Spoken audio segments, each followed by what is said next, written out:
TitleMatchNetwork.com. Owen came back and asked me to reconsider and basically said this would be really good for him. And we made a promise that we would make friends somewhere down the line. And I said, we do this, we do it for a long time. And then it's like you're a baby face in a few months from now. So you're starting on this like maybe 5, 6, 7 years from now, we'll finally patch things up and make a big thing of it.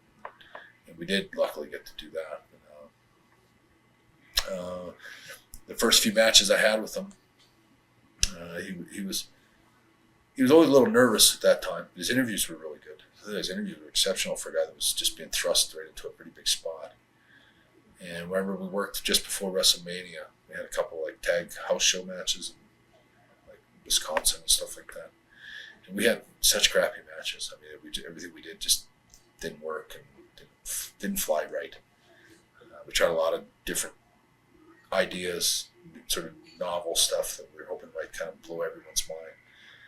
And we kind of chucked the whole thing out about 4 or 5 days before WrestleMania for the day. And it was like we came up here to the house and we went downstairs and I said, okay, let's forget everything we've been trying to do and like redo the whole match and just look at it from a completely different perspective. And it was very important to make sure Owen stayed heel, which is why he was such a nasty shit in that match. You know, it was really like did everything from 2 or 3 nut shots. He suckered me everywhere. But there was a reason. I said, we got to make sure you're the heel. If big brother beating up on a little brother, doesn't take, I've been around a little bit now, it doesn't take much to turn the tide. If you don't plan this out right, you could be being cheered all the way through this thing, and then there goes your heel push. Like both got shit after that. And so we really put a lot of thought into it, and I thought it was an awesome match. The finish, I could have done a bit better victory roll and all that, but the truth was, in those days, it was a pay-per-view. You had so much pressure on you. If you just did it rather than, you couldn't screw up on a pay-per-view. And so we did it very, because my knees were always bad. I couldn't jump as high as I wanted to. But the finish was awesome. The match was really good, and I think that was the start of Owen's. He got respect after that, which he always deserved. And the matches I had with him were every night were a total work. They were so fun to have. He was always fun to work with. And it went on forever. I mean, it seemed like we wrestled for a year and a half. Right. And it was kind of a sad day when we finally said this. I think this is our last match. He was going to go into tags with Yoko or something like that. But he was a pleasure to work with. And I'm trying to think who I worked with when we did after Owen. Did I go with Taker? Well, no, that 95. Backlund, right? Well, yeah, the Backlund thing too. Yeah, the Backlund thing.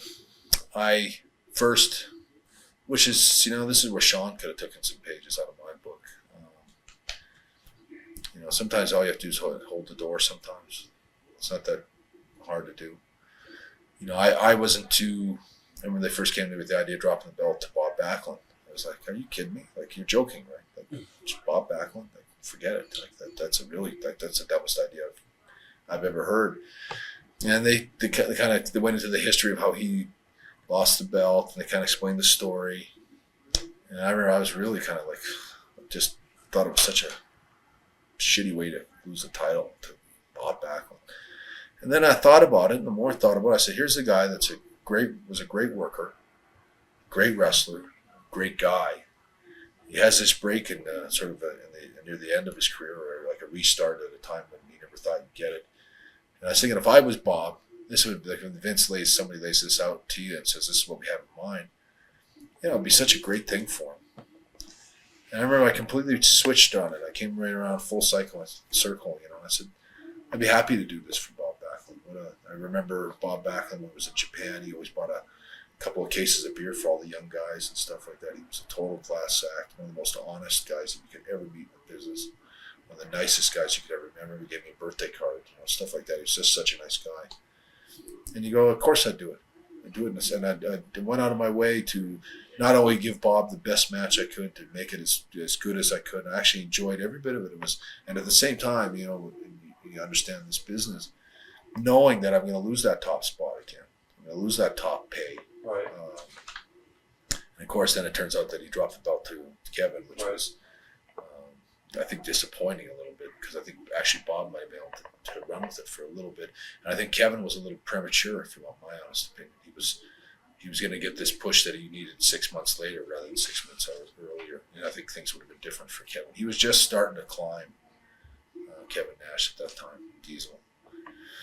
But, so then I went into Diesel. 95. Survivor Series, I think. I'd worked with Kevin in the King of the Ring before I worked with Backlund. And I think brought a lot out of him. Like, you can see a huge improvement from Kevin Nash the time I worked with him. You watch when I worked with him, and then you watch when he worked with me the next time, and you tell me he didn't learn. And he learned that from me. I think a lot of it from me. And I was the guy that taught him psychology and taught him how to pace yourself for a match, and how to build the lefts and the rights, and how to swerve everybody just a little bit here and then come back over here. And I brought a lot of Kevin's best qualities out. And I remember he called me up before we had the King of the Ring, or the Royal Rumble match in Florida somewhere. Right. He was bombing as champion, and mostly on account of the fact that him and Bob didn't have a good chemistry. And I remember I told him, I said, don't worry, just trust me, and I will make sure that you don't fall any further than you already have, because he was plummeting kind of as champion. And I think it shows a lot for what kind of a character I was in the ring with Kevin Nash, because I did like Kevin and I had respect for Kevin.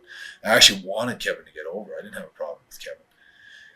And I went into that match and did everything possible to make sure that he didn't lose any of his babyface edge, Right. to make sure he never looked too weak, and at the same time make it look like a real contest. All I know is, like, I always use this parallel when I was talking about Bad News Allen or Bad News Brown. If you were an 8 going in the ring against Bad News Allen, and by the time you came back to the dressing room, you were a 2. Whereas when Kevin Nash worked with me in every match, but in particular that one, he was about a 3, and when the match was over, he was like a 6. He was over a little better than he was, and it was like a stopgap for him. And then I can't remember what happened to Kevin after that. He dropped the belt to Shawn, didn't he? Or no, maybe he worked with Shawn. Shawn can't do it. Shawn worked with him at the WrestleMania. Of course, that's when I worked with Bob again in the I Quit match, which was a disaster. I think my worst pay-per-view I ever had. It wasn't Bob's fault. It was just a poor concept. Right. They with Piper and the mic and all that was awful. Of course, Bob never quit. He said uncle or something else. Or something. I can't remember, but I know that in the match with Kevin Nash and Shawn, they did exactly what I was talking about with Owen, that we had to make sure we didn't do. And Shawn, I think, did it on purpose, turned himself babyface and turned Kevin heel at a time when Kevin was really important to his survival as champion, to not allow that to happen. And he put his trust in Shawn, and Shawn, I think, buried him and made him kill him as a babyface. And that was the end of Kevin as champion.